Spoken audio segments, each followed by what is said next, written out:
ایک جگہ بعض اوقات آدھی حدیث ہوتی ہے, دوسری جگہ پوری ہوتی ہے, تو پتہ چل جاتا ہے اچھا یہ جوڑ کے تو وہ دونوں ترک ایک جگہ جمع ہوئے ہیں.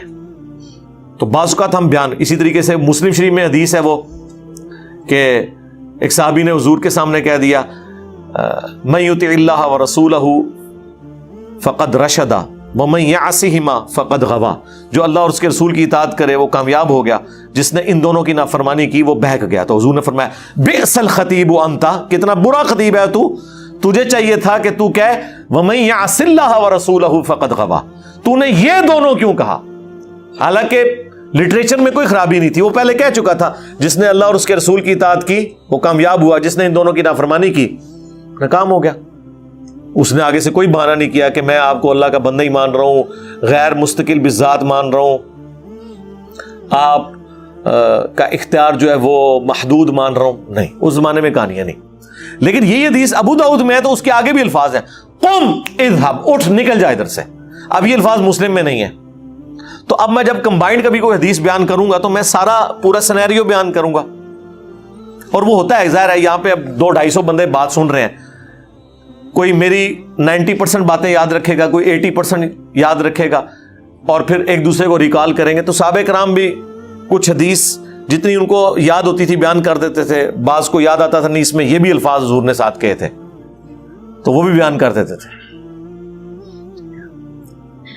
تو اس طرح کئی ایک جگہ ہوتا ہے. یہاں ہماری اکیڈمی میں ایک بریلوی مفتی نے فون کیا ایک دن, میں نام نہیں لیتا اسے مشہور کرنے کے لیے, چلیں میں آپ کو اشارتاً بتا دیتا ہوں, وہ کیلے والا مفتی جو ہے. اچھا, تو اس نے یہاں فون کیا, اس نے کہا جی کہ آپ کے انجینئر صاحب حدیثیں بیان کرتے ہیں, اور اب وہ جو برار بھائی نے نا جو فون سن رہے تھے نا, انہوں نے اس کی وہ آڈیو اونچی کر دی تاکہ میں بھی سن لوں. مجھے کہنے لگا جس طرح فون آیا تو پہلے تو کافی دیر تک لگا رہا, میں نے کہا کس سے لگے ہوئے. اس نے جب آواز اونچی کی مجھے سمجھ آ گئی, میں نے کہا یہ تو عالم دین ہے.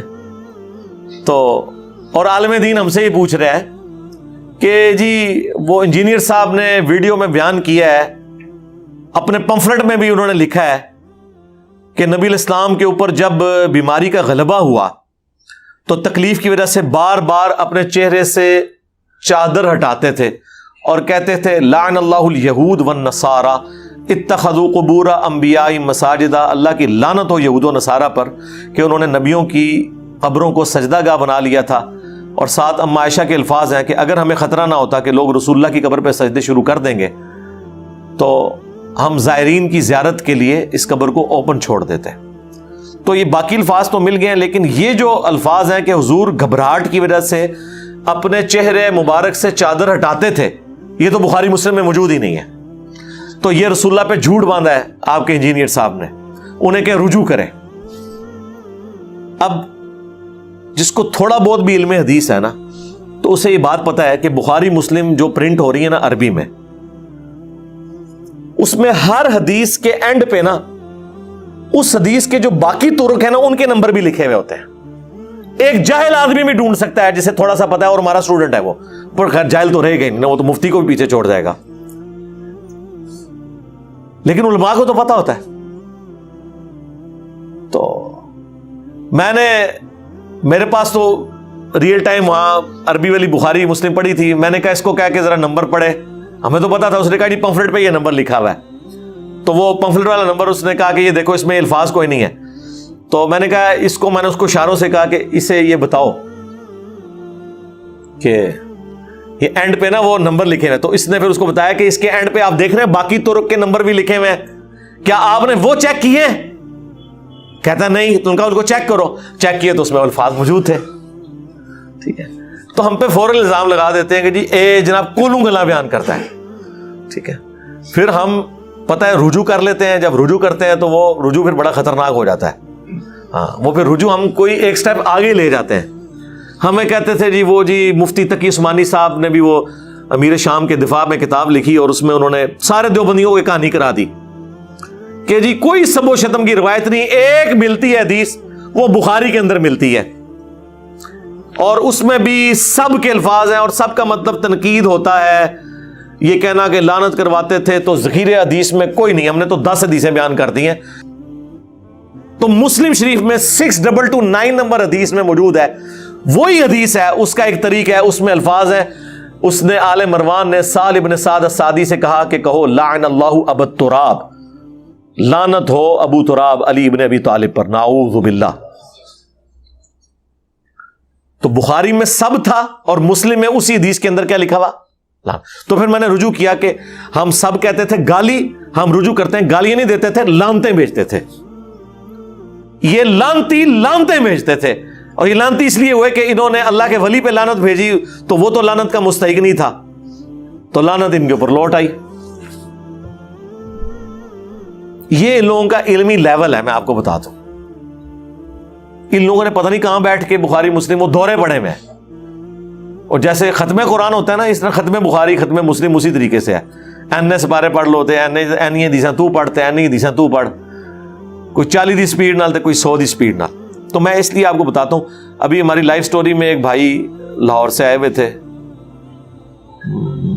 پرسوں, وہ کہہ رہے تھے میں نے اپنے کسی دوست کو علی بھائی کا ایک کلپ بھیجا پرانا جس میں وہ ریفرنس نہیں لگے ہوئے تھے, تو اس نے کہا کہ یہ اپنی طرف سے مار رہا ہے.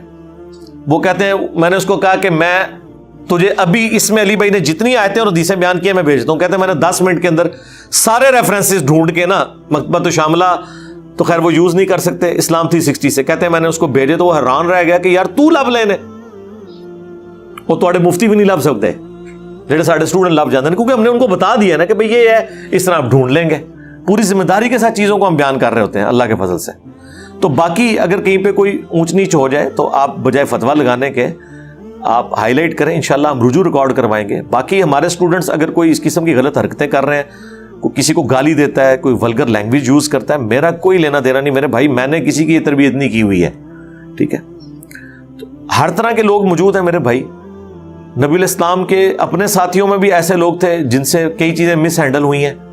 اب اس کا آپ وبال نبی الاسلام کے اوپر تو نہیں ڈال سکتے, ہر شخص کا اپنا ذاتی عمل ہے, وہ اس کا ذمہ دار خود ہے. تو ہم تو شاہی کوئی نہیں ہے, ٹھیک ہے. سب سے پرفیکٹ تو نبی الاسلام کی مبارک ذات ہے. ہم صرف پابند یہ کہ آپ کو بتائیں. میں تو کہتا ہوں کہ میرا اپنے سے بھی اعلان برات ہے, جب میں آپ کو آیت اور حدیث بیان کر دیتا ہوں آپ بس اسی کو فالو کریں, ٹھیک ہے. اس کے پیچھے آپ نے چلنا ہے, ہمیں نہیں فالو کرنا, آپ نے ریفرنسز کو فالو کرنا ہے. یہ میں نے کلیریفیکیشن دینا ضروری سمجھی. صلو علی محمد و آل محمد, اللہم صلی علی محمد و علی آل محمد و اصحاب محمد و ازواج محمد و امت محمد اجمعین الی یوم الدین.